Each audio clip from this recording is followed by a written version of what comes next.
Hello, hello! Welcome to Makers Monday. Today we are talking about product launches. I'm pretty excited.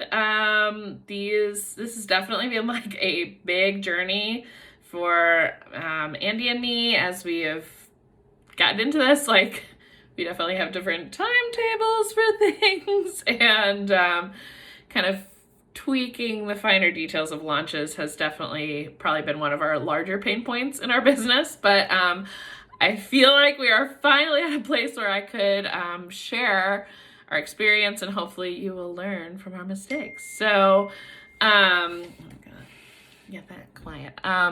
So yeah, this is a doozy. It's I would say like the biggest thing that I could suggest is to plan ahead. So like not even just like 3 weeks ahead, like plan ahead at the beginning of the year kind of thing. Like I wanted to have like a monthly launch of products, and I wanted to keep it kind of the first Thursday of the month so it's as consistent as possible.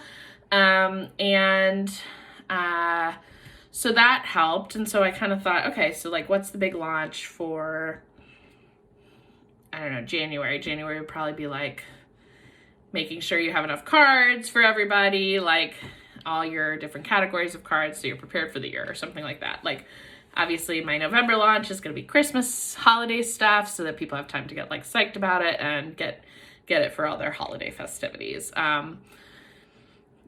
Fall would be beginning of October or beginning of September. We're doing like notebooks and stickers actually for September, so it's like more kind of back to school kind of vibe. So thinking about, Mother's Day, Father's Day, that kind of thing. So thinking about your launches, it doesn't have to be the same time every month. You can do quarterly launches. And this is for like our retail side of things. I know launching collections in wholesale can be a little bit of a different category. So I'm going to talk more on the retail side of things rather than wholesale. So planning ahead, knowing what you want to accomplish. Not only that, but also knowing the types of products. So if what you do is the same thing every time, then that's, if you only do cards, that's easy, right? Because you have your card people, you've got the place where you get your sleeves and your envelopes, that kind of thing. But if you're adding a new type of product, like we are adding this little notebook to write thank you notes, like to keep track of gifts that you receive so that you can write thank you notes more easily. And it has been it's been like a year-long process. I mean, we're not moving quickly with it, but we've been kind of dragging our feet. But it's been a really long time that we've been trying to source it from the right place and order proofs and get whatever. So it takes a long time. So if you know that for Christmas or holiday you really want to do tea towels and this is new, you're going to want to make sure that you get examples and proofs and physical proofs and make sure that you like it, get it in hand, test it out, etc. So it takes a lot of like forethought.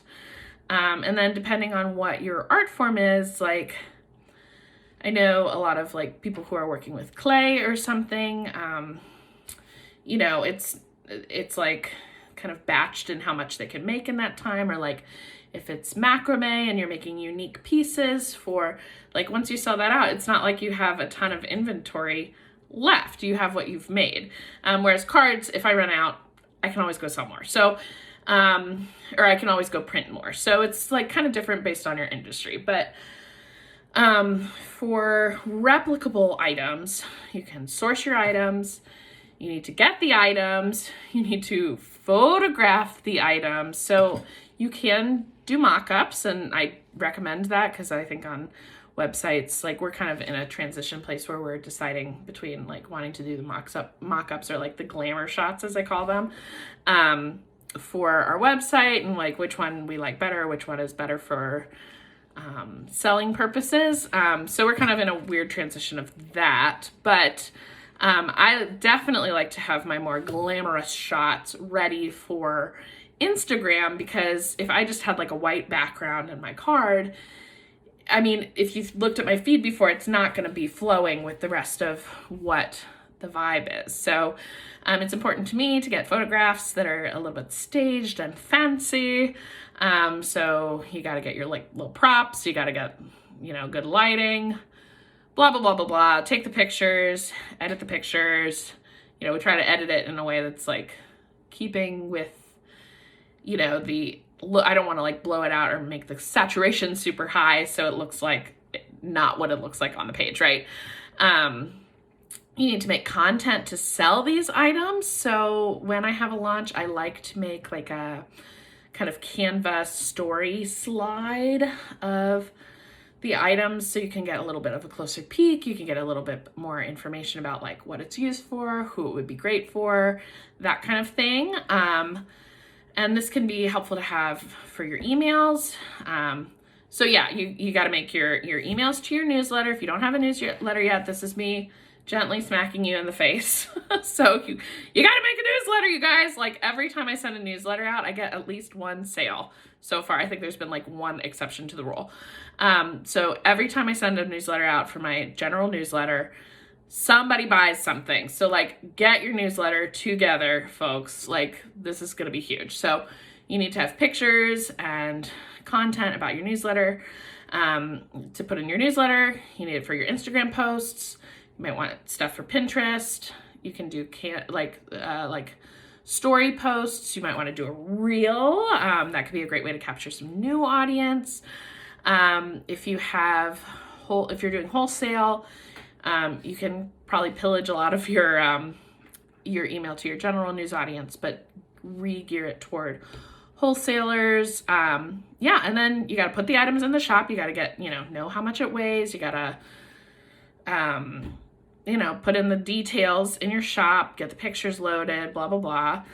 You're going to need to talk about these items. So like hype it, tell your audience in all the places, scream it from the rooftops. Like, it's not just like, oh, hey, my things went on sale today. Like, go buy them. Like, no, you need time to like hype it up, get it exciting. Like, I think I've talked about this before. WIFM, what's in it for me? This is a great tactic to use with small middle school children that I learned in teaching school, but it's also a really great tactic to use for your customers. What is in it for them? Why should they get this cute product? Why? Why is this good for like with our cards that say, oops, I forgot your birthday. I always like to have some of those on hand because I'm a busy person right now and I forget birthdays and things like that and I hate it, but at least I have a cute card to make up for it. I don't know. So like, that's who I'm talking to when I'm posting those posts. That kind of thing. So you got to talk to them. You got the lead up time. You got to launch the items and then like the actual day of, make sure everything's ready to go. And then you keep talking about these items. So one thing I was noticing that I was having a really hard time with was like I do my pre-launch, I do my launch, and then I talk about it for that week, and then it would be like, okay, it's like those things never existed anymore. So I wanted to find ways to bring attention to older items in my shop without it being like, hey, remember this thing I did? Like bringing it up in a helpful way. So I started making these gift guides that feature like 4 products that fit within a certain category. These go out to my newsletter folks mostly every week. So like might do like perfect gifts for a plant mom, and it would have like more of my botanical stuff, or like perfect gifts for a new mom, or not all things are mom, like best dad joke puns or whatever. So these are ways for me to bring that content back, remind people that we still have it, and not make it feel super salesy, because it's actually providing a service of like, if you were to look through these emails, it would be like, oh yeah, my friend's birthday is coming up and I need to get them. This would be the perfect thing. So it's like, ready to go.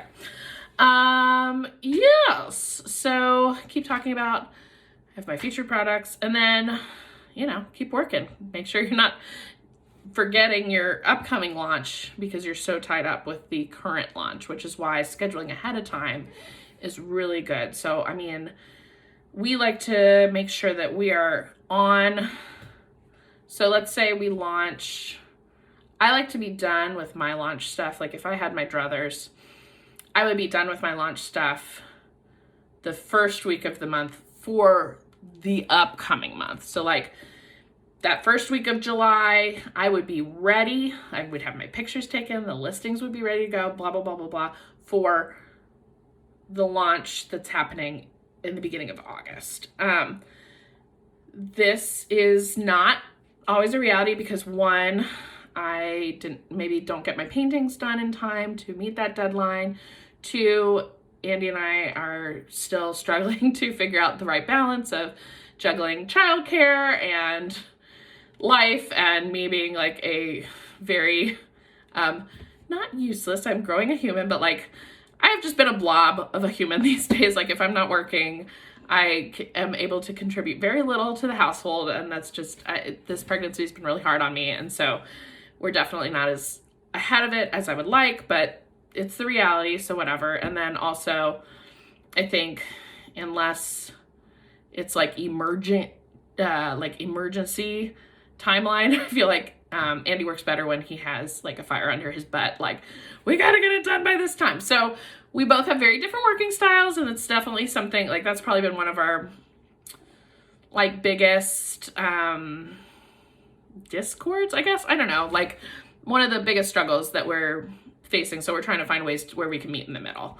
And yeah, so now you guys asked some questions about launches, so I'm gonna look at those and answer them. So let's see. So we have one person saying, mostly I struggle with staying far enough ahead of myself that I can release content slowly and build excitement for a collection to be released at a later date. I find that I'm usually struggling with just posting something to stay active, and it's usually what I've just finished. Any tips on that would be great. And this person works a full-time, stressful day hustle, wife and mom, and has her business on the side. So it's not something, time is not something she has an abundance of. So yeah, I get you. I totally get you. I think this is where like the planning ahead stuff is helpful. And I have like a list of what needs to happen for a launch. So at this point, I feel like pretty confident that like I know what is needed to hit those pieces like in my launch prep, but it's really good to kind of know what is expected of you. So then it's just going down like a checklist, and you don't have to like reinvent the wheel every time. So my advice to her would be like, maybe block out like 2 hours, maybe a couple weeks before each launch, and just figure out what do you need, what do you have, what do you need to make it happen, and like make a game plan of when those pieces are going to fall into the puzzle together. And as far ahead as you can work in advance. I know that's really tricky when you're juggling a lot of different balls in the court, but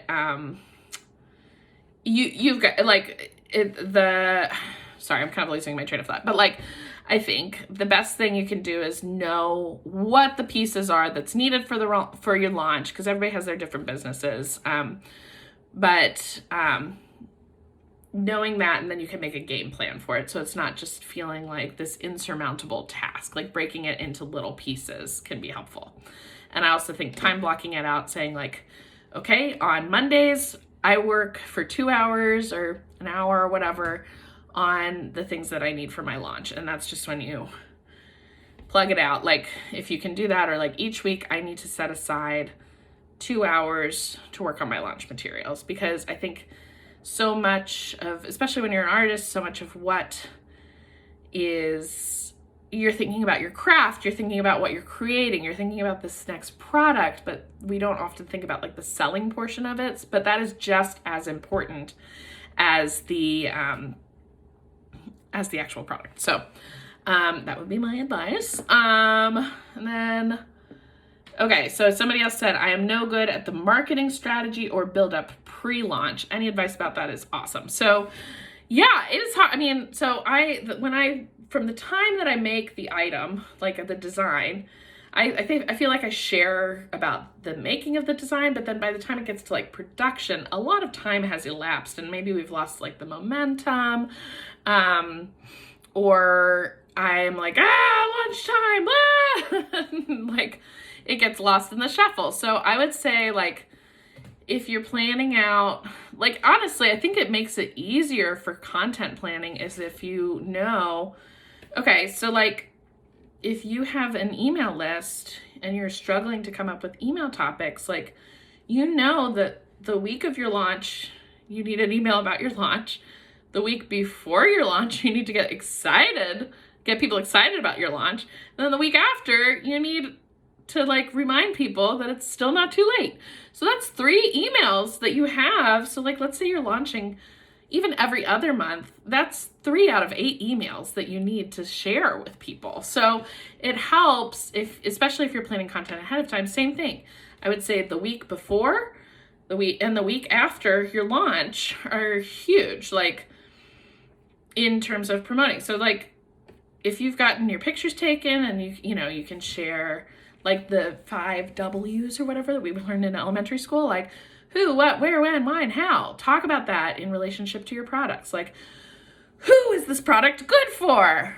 What is this product? What does it do? Does it have any cool features? What makes you excited about it? Where can this product be found? Is it on your website? Is it in stores? Where are you located? People love to shop locally if possible. Where can this product be used? Like, is it great for your water, like stickers for your water bottle or whatever?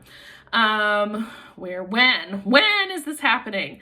It's happening on Thursday, get psyched. And why? Why did you create it? Like, what's the backstory behind it? I think people really like hearing that little, like, those little personal details. It's almost like a little dating profile for your items. Okay, so like, don't just be like, here's my product, bye. Like, that's if you did the who, what, where, when, why, and how, and let's say you do your launches on Friday or whatever, you've got your whole week's content right there, 1 post a day.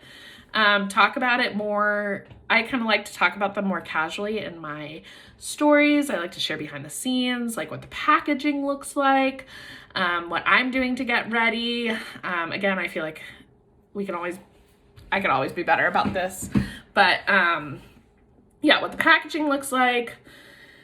I don't know how excited I am, things like that. So that would be my strategy for build up. I think the 5 whys. Oh, excuse me. The 5 whys would be like a really great place to start. And and then, okay, so how early should a launch be posted and when is it too early to tease? I think everybody has different feelings about this. I have no chill and I'm incapable of keeping a secret. So as soon as I paint it, I'm like, I'm so excited. Like, I might be like, what pun should we do? Like, and then as soon as we get them in, I like to say, hey, we just got them in. Honestly, it's just like part of the hype. But I know some people kind of like to make it be a little bit more secretive. And so there's like little sneak peeks. If you're more of a sneak peek person, like maybe just, well, here's a little corner of my product. Like, aren't you excited? Or new product coming up. It's for plant moms and you won't believe what it is. Like, you can be as cryptic or as like, this is what it is. I can't wait to show it to you, like to sell it to you or whatever. Like, you can be, I don't know, you might want to find like what level of I don't know, I feel like that kind of has a negative, like what level of transparency, I guess, you want to have in terms of like your pre-launch hype. But I feel like 3 days before, no more coy, like show it off. Like, you gotta like show the people what there is so they can actually get excited about it. But if you want to do like a week before, I mean, I know you guys have seen, I'm recording this in July. You guys have seen my Christmas products, like pieces of that already. But I won't start showing it in earnest until October because we're launching in November. So end of October, you'll start seeing like some Christmas stuff because I don't want to like spam you too much with Christmas, because not everybody likes listening to Christmas stuff year round. I mean, I don't relate, but I'm like, Christmas year round, please. But I don't want to like alienate people who are like not year round Christmas people. Okay. Yeah. So I would say, okay, so to kind of wrap up this discussion, plan ahead, like as early as possible. Think about routines that you can make around your launches, like sequences, routines, procedures, like things that are going to be the same every time, so that you aren't just making this up from scratch. Use the launch to your advantage to help you focus your content. Like, I know I'm going to have 3 emails around this. I know I'm going to have my week before and my week after and the actual launch day. That's Instagram content that I don't have to think about as much as I would the other days. And get good pictures of your stuff. And I cannot stress enough, if you're launching a new product, please, please, please, please, please pay the money to get the physical, tangible proof in hand. Like, do not wing this. Like, this is going to be something that you're putting your name on and you're selling. It is important to touch it and feel it and make sure it is exactly what you want. I know it can be expensive, but it is worth it to know that you're putting out a quality product. Like, if you're getting tea towels, get them home, wash them a couple times, see how it works. Like, you really got to use delicate on our tea towels. And it's like, our tea towels, I don't use tea towels like a fancy lady. Like, we use tea towels in a very utilitarian way. And so if you are a fancy lady with your tea towels, great. But like, they're not for, peanut butter stains and Kool-Aid and watermelon and whatever. Like, it's just, and you got to wash it on delicate, and it's going to, it's just not, it's not for like the utilitarian use that I would like them to be. So we're probably not going to order those tea towels again. And I wish I had known that before. I mean, they're not terrible as long as you follow the directions. We've put in a little direction card. They're beautiful and they do keep up well, but like, they're great for like in the bathroom where people are just drying their hands kind of thing. Or like, you keep it on the stove and nobody touches it. But with our household, that's not a reality. Anyway, okay, so regardless of my tea towel situation, get those babies in hand, get good pictures, plan ahead as much as possible, and use it to your advantage. So those are my tips on launches. If you have any other questions, comments, concerns, suggestions, please feel free to leave it in the comments. I love to hear from you guys. If you want more fun tips like this. Also, I think my blog this week, I'm having a brain fart, but I think my blog this week has like a checklist for launches. So if you're not already on my BizBuds newsletter, join. There's a link in my bio if you're watching this on Instagram. If you're watching it on YouTube, it is in the description below. Join my list. You'll get a weekly digest of all the good stuff. This is all free for you to help you in your business journey. So thank you, and I will see you guys next week.